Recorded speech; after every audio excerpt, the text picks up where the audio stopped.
Aujourd'hui, vous ouvrez Internet, vous ouvrez Vinted, Le Bon Coin, eBay, n'importe où, vous pouvez acheter des maillots. C'est 95% de fake. Il faut vraiment que quelqu'un qui va explorer Vintage à la recherche d'un maillot, il se dise 19 maillots sur 20 que je consulte là, c'est un faux. Vas-y, première fois de ma vie. C'est beau.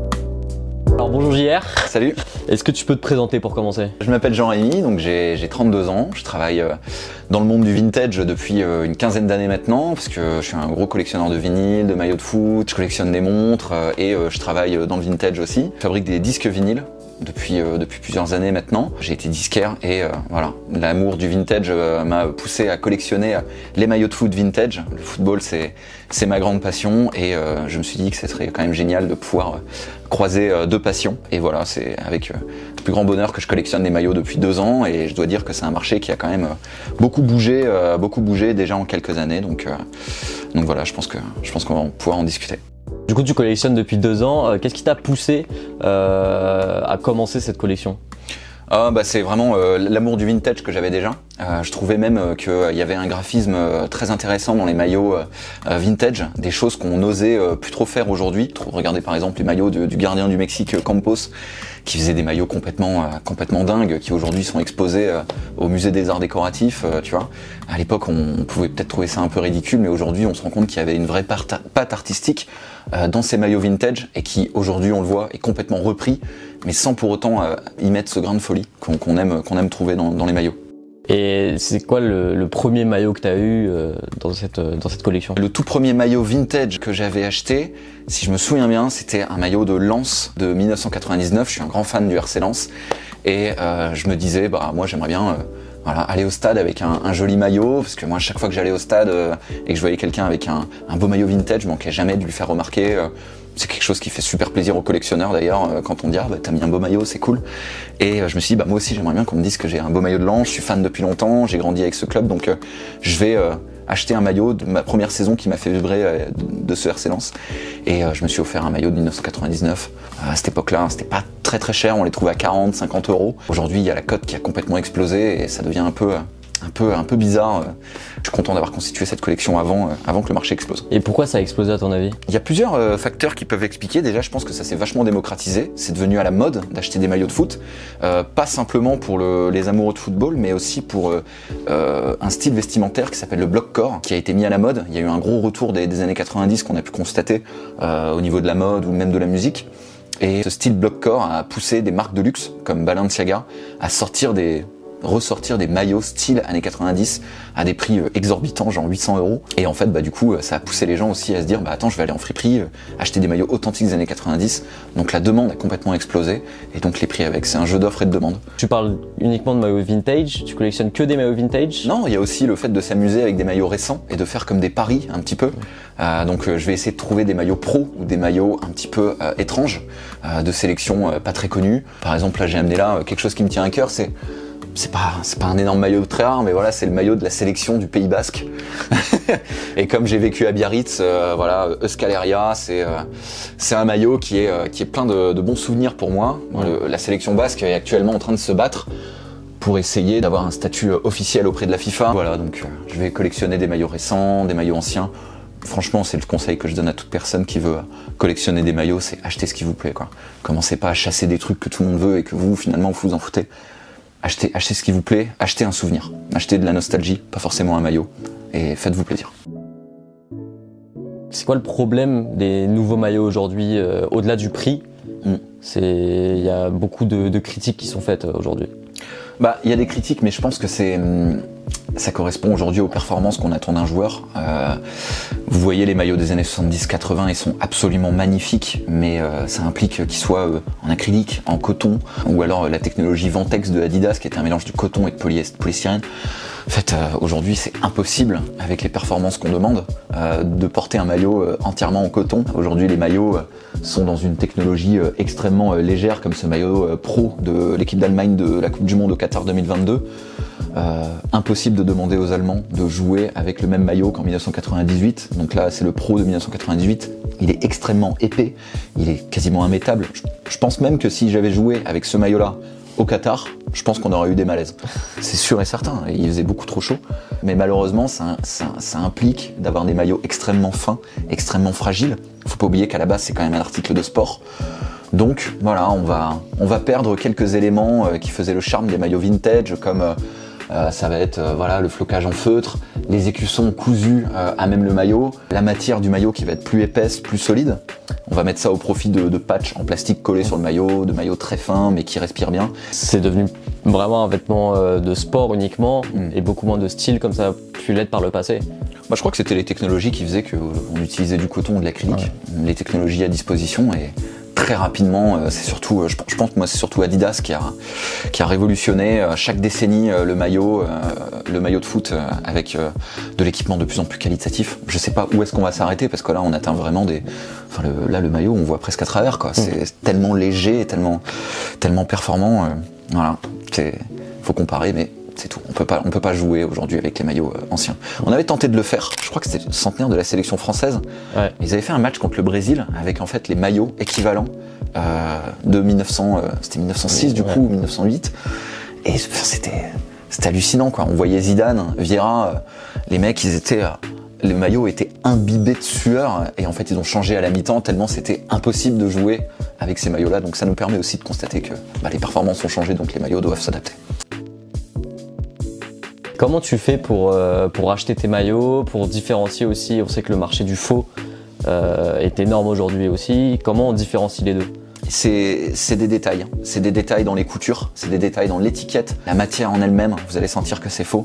Franchement, aujourd'hui, vous ouvrez Internet, vous ouvrez Vinted, Le Bon Coin, eBay, n'importe où vous pouvez acheter des maillots, c'est 95% de fake. Il faut vraiment que quelqu'un qui va explorer Vintage à la recherche d'un maillot, il se dise 19 maillots sur 20 que je consulte là, c'est un faux. Donc il faut être très vigilant. Aujourd'hui les faux, ils sont extrêmement bien faits, mais pour reproduire les maillots actuels. Par contre pour les maillots vintage, ça va être un peu plus facile de distinguer.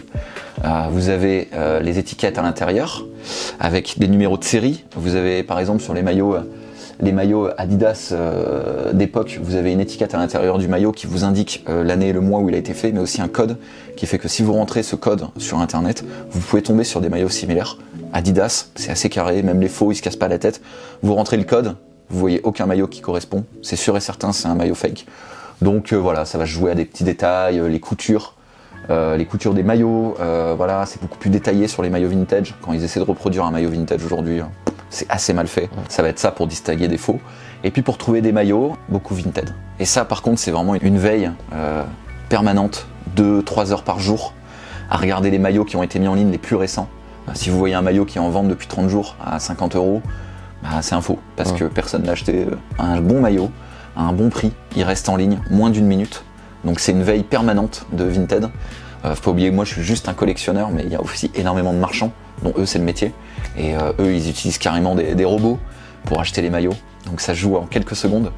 Voilà, si je peux donner un conseil à quelqu'un qui aimerait commencer à collectionner les maillots, il se fait du mal 2 heures par jour à checker Vinted, mais ça va récompenser. Il va trouver des trucs, c'est sûr et certain, et participer aux enchères sur eBay. Il y a des très belles choses, il y a des marchands en Italie, en Espagne, beaucoup en Allemagne, parce qu'il y a beaucoup de centrales d'achat de fripes qui viennent d'Allemagne. Donc c'est pour ça aussi que les gens peuvent se dire mais pourquoi quand je fais une fripe je tombe que sur des maillots de Bayern, de Hambourg ou des maillots turcs et tout.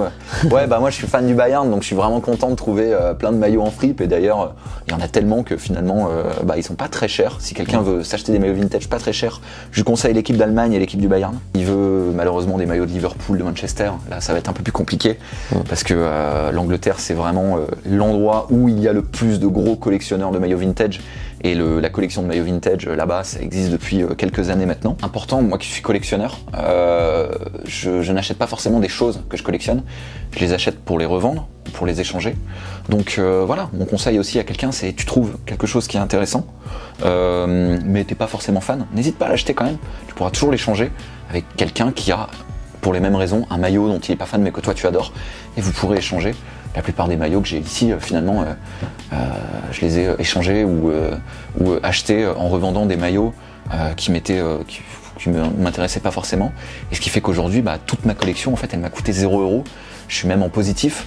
J'ai vendu finalement plus de maillots qui m'intéressaient pas que de maillots qui m'intéressaient. Et aujourd'hui, c'est un vrai plaisir de se dire, bah, tout ça, hop, j'ai jamais au final dépensé un seul euro pour l'acquérir. Donc voilà, c'est des conseils que je donne aux gens. Fouillez Internet, mais faites attention. Vous serez récompensé par la recherche. Et n'hésitez pas à acheter des choses que vous pouvez racheter ou revendre à des mecs qui seront plus intéressés. Et vous pourrez vous constituer une belle collection comme ça et discuter avec les gens aussi. Tout le monde a une histoire avec un maillot et discuter avec les gens, ils ont toujours un petit truc dans leur grenier qui traîne qui peut être intéressant. Ou un copain qui connaît un footballeur ou quoi, à qui vous pouvez récupérer des maillots rares comme ce maillot de Corentin Jean, j'aurais jamais pu le récupérer si je connaissais pas un gars qui le connaissait, et du coup Corentin Jean m'a offert un maillot voilà, Stock Pro dédicacé par toute l'équipe, j'en demandais même pas plus. Et c'est génial. C'est ce que j'allais te demander sur les maillots signés. Donc celui-là tu l'as obtenu, c'est Corentin Jean du coup qui te l'a offert directement. Ouais. Et les autres, comment t'as des maillots signés? Il y a celui-là qui est dans un cadre, il y en a d'autres qui sont pas... Bah, Corentin Jean il me l'a pas offert. Corentin Jean il m'a fait payer, il m'a fait acheter le maillot. Ouais, faut pas lui en vouloir, mais en fait les maillots, les joueurs on leur donne un nombre de maillots préparés pour les matchs, ce qu'on appelle des stocks pro. On leur donne un nombre bien défini de stocks pro pour la saison. Une fois qu'ils ont donné les maillots pour des associations, des trucs comme ça, s'ils veulent un autre maillot pour jouer, ils sont obligés de le payer. Ah donc, non, c'est pas du tout un acte. Moi je comprends tout à fait que Corentin Jean m'ait fait payer son maillot, j'en suis même très content. C'est un stock pro du club, donc je le paye et puis les sous ils iront au club, donc très bien. Non seulement j'ai un beau maillot, mais en plus je fais un petit truc pour le club, mais bon, 60 € pour avoir un maillot dédicacé par une des plus belles équipes que le RC Lens ait connue. Donc là, on a des joueurs qu'on regrette, qu'on a pu, comme Seko Fofana, qu'on a perdu. Donc voilà, c'est un maillot auquel je tiens énormément. Ce maillot de Zinedine Zidane, je l'ai pas eu très cher, entre guillemets. Je sais pas si je peux dire trop les prix. Oui, tu peux. Je l'ai acheté 170 €. 170 € aujourd'hui, c'est un maillot Vapor, donc les Nike Vapor du PSG, avec complètement dédicacé par un joueur. Entre un maillot comme ça et un maillot de Zidane dédicacé de 98, je prends direct le Zidane dédicacé. Donc il est dédicacé pour un certain Guillaume. Donc voilà, moi j'ai entamé les procédures à la mairie pour m'appeler Guillaume, comme ça on va faire croire que c'est le mien. Ou sinon s'il y a un Guillaume qui veut se faire manifester, je peux te le vendre à plus de 1000 €. Non mais voilà, ça c'est un maillot que je vais garder toute ma vie. Je pense 98 c'est complètement culte. Qui les top joueurs, les autres qui sont vraiment très recherchés? Maradona, Naples, en plus c'est des beaux maillots. C'est-à-dire que tu as vraiment un triangle, beau maillot, beau joueur, belle époque, qui fait que les trois réunis, tu as un truc énorme. Donc genre, tu vois, Naples, Maradona, enfin je veux dire, je m'en fous de Naples, je m'en fous un peu de Maradona. Je suis pas forcément fan des années 80, mais si je tombe sur un Naples, Barilla, je comprends direct. ouais, ou un Mars ou quoi. Et j'ai un ami qui est le propriétaire de ce site Vintage Foot Shirt, qui est connu pour vendre des maillots assez haut de gamme et surtout ultra 100%, ce qu'on appelle legit, donc genre pas de faux. Qui détient un maillot de Naples dédicacé par Diego Maradona. Donc ça c'est des trucs de fou. En plus c'était une annonce que je lui avais dit, vas-y, parie dessus quoi. Vas-y, quel que soit le prix, mets dessus, parce que ça c'est des trucs, ça pourra jamais baisser. Mbappé, tout le monde mise sur Mbappé. On sait qu'il va avoir une carrière incroyable. Donc les maillots du PSG, Mbappé, là en plus il va bientôt partir, donc sa cote va être décuplée. David Beckham aussi. Beaucoup de joueurs anglais. Ouais, David Beckham, c'est le style. En fait, c'est des joueurs qui rappellent le style, quoi. C'était un peu une fashion victime, donc finalement, les maillots de Manchester, c'est un bel homme, c'était un super joueur. Il a une carrière complètement bizarre où il va à Los Angeles, bizarre. C'est une première starlet un peu. Et du coup, voilà, les maillots de Manchester sont magnifiques, donc on aime bien avoir du Beckham, du Roy Keane, tous ces maillots-là. Ouais, Cantona, tu vois, voilà. Surtout nous les Français, on est très fiers d'avoir eu un joueur qui a autant réussi en Angleterre, donc qui a un statut de légende auprès de ce club, c'est incroyable. Donc ouais, on aime bien trouver du Cantona. Et voilà, c'est les joueurs avec une forte personnalité qu'on aime avoir en maillot. Voilà, nous, Lensois, on aime bien avoir Tony Vérel. Voilà, aujourd'hui, il a des déboires, mais ça ne fait que monter sa cote. Et moi, j'ai eu la chance de le rencontrer avant qu'il ait des problèmes. Donc, il m'a dédicacé un maillot culte du RC Lens, qui est le maillot. C'est le maillot juste avant le titre, ça. Parce que quand on avait le titre, c'était le même maillot, mais avec un logo Kia et Umbro. Et du coup, tu me parles d'équipementier. C'est qui le pire équipementier aujourd'hui pour toi, celui qui fait le moins d'efforts Joma. Ouais. Joma, c'est un équipementier, je crois, espagnol. Lui, il se prend pas la tête, il prend voilà, Fiorentina, je sais pas, je prends au pif, Joma va équiper la Fiorentina. Bah Joma, ils vont faire un maillot violet, uni, avec un logo Joma, le logo du club, le sponsor, voilà, aucune folie, aucun truc un peu fou, et c'est dommage. Je trouve que Puma fait les plus beaux maillots là. Adidas reste cool, mais Adidas peut-être manque un petit peu de folie, un petit peu de truc. Bon bah voilà, c'est les bandes sur le côté. C'est une marque, voilà, c'est une marque. C'est-à-dire qu'on voit que t'es Adidas, t'es même très fier d'être équipé par Adidas parce que tu sais que les maillots pro c'est des très très beaux maillots. Mais pas de folie. Voilà. Moi je vais être à la recherche un peu de la marque qui fait un peu de folie. Donc Umbro et Puma. Voilà. Je trouve que Puma c'est les plus beaux maillots. Et Nike Nike pareil, c'est tout. Pour moi c'est assez. Ils ont un template en fait. C'est un template et puis tu le donnes aux autres. Mais je pense que Adidas et Nike, ils n'ont pas les mêmes objectifs que Puma. Puma va vraiment avoir cet objectif d'être une marque proche du club, de l'histoire, etc. Adidas et Nike vont faire des maillots qui peuvent être portés dans la rue. Ça va être plus du streetwear. Un maillot qui est à la fois article de sport et streetwear. Puma, faut pas oublier que c'est le grand ennemi d'Adidas. C'était le frère de Adidas qui a créé cette marque. Donc je pense qu'ils vont toujours être dans cette espèce de contre-courant d'Adidas. Nous, on est une marque familiale. Adidas, ils sont un peu mondialisés. Ils ont plus l'essence du sport. Là où Puma va avoir cette image de on est familial, on respecte l'histoire des clubs, on va sortir des maillots qui sont un peu originaux, etc. pour s'opposer à Adidas, donc ça fait comme des petits camps qui se créent, c'est cool. Là où Adidas, par contre, je pense qu'ils sont complètement opposés à Nike, c'est vraiment une guerre, mais une guerre de supériorité. Du coup, tu as déjà plus de 80 maillots dans ta collection, ce que tu me disais. Si tu devais là choisir un maillot que tu n'as pas, mais le maillot de tes rêves, aujourd'hui qui te manque, ce serait lequel? J'aimerais m'offrir un maillot de Franz Beckenbauer porté. C'est extrêmement rare de tomber sur ces maillots. Je connais quelqu'un à Paris qui en possède un. Je crois que je serais capable d'échanger l'intégralité de ma collection pour ce maillot. Ah ouais C'est quoi les fourchettes de prix pour toi, pour un maillot comme ça? Je pense que le prix pour ce maillot doit se situer entre 5 et 15 000 euros, je pense. Je trouverais presque vulgaire de donner de l'argent pour ce maillot. Voilà. Franz Beckenbauer, c'est le joueur qui m'a fait aimer le football vintage. Si cette personne que je connais regarde cette vidéo, il sait que je parle de lui, qu'il sache que je suis prêt à échanger ma collection entière contre ce maillot. Et j'arrêterai. Ah ouais? Ce serait ton dernier maillot? Ouais, ce sera le maillot ultime. Du coup, pour revenir sur ta collection, ton plus beau maillot pour toi de ta collection, c'est lequel? Je pense que c'est le Allemagne 2022. Je trouve qu'il est vraiment très beau. Ça a beau être un Adidas, je trouve qu'ils prennent pas de folie, mais je trouve qu'ils ont fait quelque chose de vraiment spécial pour ce maillot, ce qui est vraiment appréciable. Moi, je sais pas comment l'expliquer, je le trouve très très beau. Je trouve qu'il est à l'image de l'équipe d'Allemagne de football. On est sur quelque chose d'assez sobre, élégant, que tu peux porter en streetwear. C'est un beau maillot. Je fais un pari sur ce joueur, Musiala, pour ceux qui le connaissent pas. Je crois qu'on est sur une future énorme star de l'équipe d'Allemagne, du Bayern. J'espère qu'il va rester, mais je pense que c'est un joueur, probablement un jour il ira au Real Madrid. Je le vois très bien jouer avec Bellingham plus tard. Mais ils sont très amis en plus les deux. Je trouve que c'est le plus beau. Je le trouve parfait. Je trouve qu'il a aucun défaut. Cette espèce de touche un peu dorée sur un maillot noir et blanc. On est dans le respect des couleurs allemandes, historiques. C'est des détails, mais vous avez des très légères touches de couleurs autour des liserés traditionnels de Adidas. Vous avez la touche du drapeau allemand très discrète. Sur le col, pas trop gros, pas trop petit. Vous avez les liserés du maillot qui sont franchement parfaits, avec juste le petit espace pour laisser les patchs de la Coupe du Monde. Voilà, je trouve que c'est un maillot qui est extrêmement élégant. Et ton maillot le plus insolite? Le maillot le plus insolite que j'ai, je pense que c'est le maillot porté par Cinema Pongol en France Espoir. Ce maillot, je l'ai pris, je suis pas particulièrement fan de ce joueur. Je pense que même pour beaucoup, peut-être qu'il y en a pas mal qui l'ont oublié, mais voilà. Moi, je l'ai pris pour le maillot, surtout, parce qu'en fait, ce maillot-là, je pense que ça va rappeler beaucoup de souvenirs.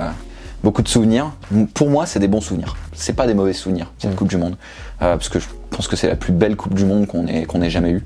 On a eu le croisement entre les joueurs des années 90 et les jeunes joueurs qui allaient devenir des monstres absolus.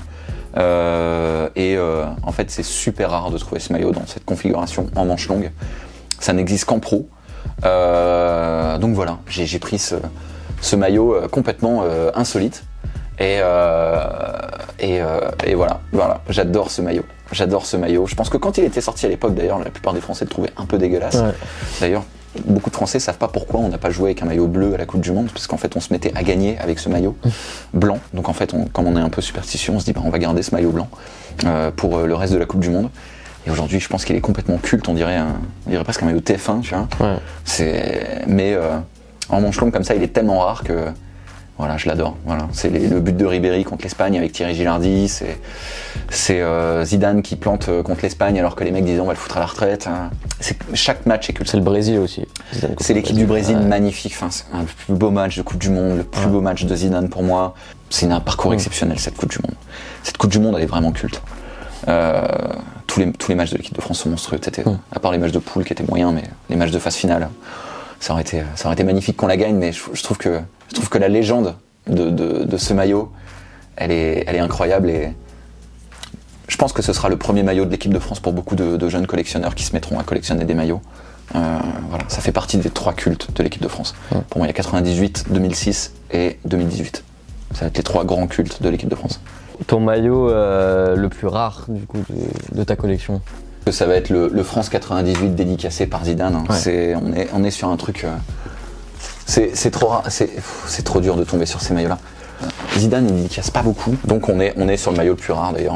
C'est pour ça que je l'ai mis direct au milieu. Ouais, au milieu, en cadre et tout ça. Je vais jamais le porter, je vais jamais le mettre. Ça va rester.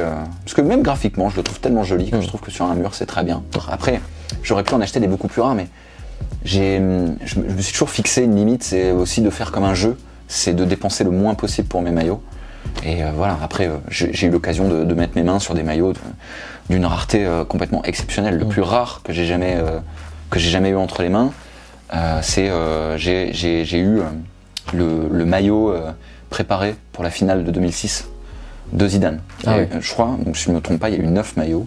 Il y en a eu pour les arbitres, etc., pour le joueur. Parce qu'un joueur, il a plusieurs maillots préparés, il en porte un pour le match. S'il est abîmé ou trop sale, il peut le changer à la mi-temps et tout. Je l'ai pas acquis évidemment, parce qu'il est à plusieurs dizaines de milliers d'euros, mais voilà. Voilà. En tout cas, dans le budget que je me consacre à chaque fois, qui est assez médiocre, j'arrive quand même à trouver des petits trucs sympas. Ton maillot que tu trouves le plus laid dans ta collection? Celui que tu mettrais pas? Ouais. Il y en a forcément un. Ouais, il y en a. Il y en a qui sont vraiment moches, quoi. Bah, en fait, moi, j'adore à quel point celui-là il est original, mais on va pas se mentir. C'est un truc. Comment ils ont eu l'idée de ça, quoi? Ça ne va avec rien. C'est vert foncé avec les couleurs de l'Allemagne. Ça ne va avec rien, quoi. Donc, ouais, il existe la même version en blanc qui est beaucoup plus métable. Mais alors celui-là, en fait, la couleur verte de l'équipe d'Allemagne, bah, c'est le second maillot. Mais du coup, ça ne va avec rien. Les couleurs s'associent pas du tout entre elles. Tu peux mettre ça avec rien. Le jean, t'as trop de couleurs, c'est quand même bizarre. Et donc voilà, je l'adore ce maillot. Je suis très sensible à cette époque de l'équipe d'Allemagne. Le football allemand des années 90, je l'adore. Mais malheureusement, ce maillot-là, il va avec rien, quoi. On peut rien mettre, malheureusement. Donc voilà, ce sera celui-là, le Allemagne 94. Je l'adore, mais c'est comme un petit monstre un peu, voilà, tu vois. Je l'aime bien, mais il est vraiment pas beau. C'est ton péché mignon. Ouais, c'est mon péché mignon, c'est ça. Et pour revenir un peu, tu me disais tout à l'heure que le vintage, ça a pris beaucoup d'ampleur ces derniers mois, même ces dernières années. Ouais. Pourquoi il y a eu d'un coup comme ça dans le football une envie d'avoir des maillots vintage? Bah, en fait, je pense que c'est comme je l'évoquais dans l'interview, je pense que le football il a changé, comme dirait Mbappé. D'ailleurs, je vais devoir payer des droits parce que le football a changé, a été déposé. Mais c'est la réalité, quoi. Avant, on était quand même dans un sport, une passion qui était rémunérée, voilà. Mais aujourd'hui, un fan de foot, il montre des maillots vintage pour prouver presque qu'il était fan d'un club qui a un peu explosé avant qu'il explose. Je prends par exemple les fans du PSG. Avant l'épopée du Qatar, t'achetais le dernier maillot pour prouver que t'étais un vrai fan. Tu vois, j'étais à la boutique, il est sorti à la boutique, je vais acheter le maillot à la boutique. Aujourd'hui, les fans du PSG, je pense, ils en ont tellement marre d'être pris pour des vaches à lait à acheter le 15e maillot de l'année, parce qu'en fait, ils sortent 12 000 maillots par an, que maintenant, ils se consacrent au vintage, à acheter les beaux maillots Opel de l'époque Rai, de l'époque Comboiré et tout, cette époque-là, justement pour dire, ouais, bah moi j'ai ce maillot-là, j'en achèterai pas d'autres, je boycotte ces maillots-là, parce qu'en fait, moi je suis fan du PSG depuis les années 90, j'étais là quand on était un club qui galérait, bien que pour moi, j'estime que ce sont les plus belles années du club. Et alors que dans d'autres pays, par exemple, j'ai acheté des maillots au Brésil, t'es un vrai fan du club, t'es obligé, limite, même si t'as pas beaucoup de sous, d'acheter le dernier maillot de Palmeiras, si t'es fan de Palmeiras, et le maillot de l'année d'avant, foutu en l'air, quoi, rien à foutre. C'est les pauvres qui mettent des maillots anciens, des maillots achetés dans ce qui s'appelle les brichos, c'est les petites brocantes de là-bas, c'est pour les pauvres. Donc c'est une vision assez folle, parce qu'en Angleterre, maintenant il faut être super riche pour se payer des maillots vintage, et au Brésil, moi j'ai acheté des maillots pour quelques euros, parce que c'était des maillots des années 90, les mecs s'en foutent, pour eux c'est des trucs de pauvres. Donc les mentalités changent, mais je pense qu'en France, on s'intéresse au vintage justement parce que on aimait notre Ligue 1 un peu nulle des années 90-2000. Elle était nulle en Europe, mais on était entre nous. Ça se passait trop bien, c'était serré, on avait des beaux champions. Donc on regrette, je pense, cette époque-là. Donc on achète la nostalgie et le souvenir de cette époque. Et je pense que c'est pareil pour les fans du PSG. Ils achètent le souvenir d'une équipe où les joueurs aimaient cette équipe. Mais même, on a vu que le PSG a sorti un maillot rétro d'Anelka en 2001, il me semble. Ouais, mais tout est bon pour... Voilà. Ils voient que les mecs boycottent les nouveaux maillots pour s'acheter des maillots vintage, qu'est-ce qu'ils font? Ils sortent des maillots vintage. Oui, c'est ça. C'est comme ça, c'est-à-dire tout est... Mais il y a pas mal de clubs qui font ça, justement, qui ressortent des anciens maillots, même des équipementiers, tu disais, qui faisaient des trucs vintage, quoi. Ouais. Bah, l'idée de ressortir les anciens maillots, c'est très cool. C'est une très bonne idée. De toute façon, en plus, ça fait augmenter la valeur des originaux. Mais j'aime beaucoup l'idée de certains équipementiers qui osent prendre les vraies couleurs d'un club et de sortir le maillot. En plus, les Parisiens, mais je veux dire, je prends toujours l'exemple du PSG, je crois que c'est l'exemple le plus criant en France. C'est les maillots vintage les plus chers en France. C'est le club où les maillots sont les plus chers, parce que justement les supporters se reconcentrent là-dessus. Mais en plus, les Parisiens, ils sont pas compliqués. Tout ce qu'ils veulent, c'est un Echter, quoi. Ils veulent que Paris sorte un maillot Daniel Echter. Et en fait, ils gueulent que quand Paris sort un truc un peu bizarre, les maillots de Jordan et tout. Ils veulent juste un Daniel Echter, un beau Daniel Echter, pour aller au stade, parce qu'ils sont fiers de cet héritage du PSG. Donc, le truc avec des colombes ou le maillot noir avec plein de traits. C'est quoi ça? C'est quoi ces maillots, quoi? Mais parce qu'ils pensent au marché ailleurs, en fait. Peut-être que dans 50 ans, quand les Qataris seront partis, ils auront vendu le club à je sais pas qui, peut-être que ces maillots-là seront cultes, mais... mais même pour la clientèle actuelle, parce que le club essaie de s'expandre à l'international de plus en plus. On sait qu'ils veulent vendre des maillots à des Chinois. Ouais. C'est ça, quoi. J'ai appris que ce maillot-là, il est très jaune, c'était en fait la ville de Paris. Quand tu arrives en avion à Paris la nuit, c'est les avenues de Paris. C'est pour les Chinois, ce maillot. C'est pour les touristes. C'est pour les touristes. C'est du... Voilà, donc... Je pense que ce qui explique cet énorme engouement pour le vintage, c'est aussi une contre-culture. C'est une contre-culture foot. On aime le foot des années 90, on veut revenir à des valeurs sûres, on achète du vintage. Même 2000-2010, les maillots se vendent aussi pas mal, du début des années 2010. Ouais, alors 2010, là c'est la cote la plus basse. Si quelqu'un veut acheter des maillots pas chers, 2012, 2013, 2014, c'est la cote la plus basse des maillots. Donc, celui qui veut s'accumuler un stock et éventuellement plus tard l'échanger, c'est ces maillots-là qui doit s'orienter. L'engouement pour le vintage, ça correspond à l'état actuel du football. C'est une contre-culture. Et pour finir, tu en as déjà donné pas mal, mais si tu devais donner un dernier conseil pour les personnes qui veulent se lancer dans une collection de maillots, ce serait lequel? Achetez ce que vous aimez. Si vous trouvez des trucs à 2-3 euros pas très chers qui vous correspondent pas forcément, achetez-le, parce que si vous connaissez un fan de ce club, vous pouvez toujours lui échanger contre un truc dont lui s'en fout. Faites confiance à des marchands qui sont ultra dignes de confiance. Donc je vais les citer, vous avez à Paris, vous avez Hashtag, vous avez Line-Up, le site internet vintageFootshirt.com dont le maillot est là. Vous allez sur ce site, vous avez des maillots de toute époque, des légendes, des maillots portés, des maillots préparés. Le mec fait de l'expertise pour vos maillots. Vous pouvez lui demander de vous expertiser un maillot si vous avez un truc un peu rare mais vous n'êtes pas sûr. C'est vraiment, voilà, c'est confier ça à des passionnés. Achetez vos maillots auprès de passionnés. Attention à Vinted. Prenez votre temps. Checkez bien les maillots parce qu'il y a énormément de fake. Et puis sinon, si vous aimez un maillot, et que vous vous limitez et qu'il est dans la limite de votre budget, achetez-le. Vous regretterez jamais parce que de toute façon, vous pourrez toujours le revendre, soit à un prix supérieur, soit au même prix que vous l'avez acheté. Donc finalement, c'est même pas une dépense, quoi. C'est presque un investissement. On oublie peut-être un petit peu trop souvent, mais les filles aussi devraient, je pense, s'intéresser à ce milieu, notamment je pense au fait d'acheter des maillots vintage pour pouvoir les porter avec un jean. Je trouve que ça leur va super bien. Il y a des maillots qui vont très bien aux filles, notamment les maillots XS des années 80-90. J'ai notamment offert celui-ci à mon épouse. Voilà. J'adore ce maillot, mais je peux pas le porter. Donc je lui ai offert, et maintenant c'est son petit maillot de l'équipe de France de 1988 qu'elle peut porter avec un jean. C'est complètement canon. Et voilà, dire aux filles que vous avez le style quand vous mettez des maillots avec un petit jean.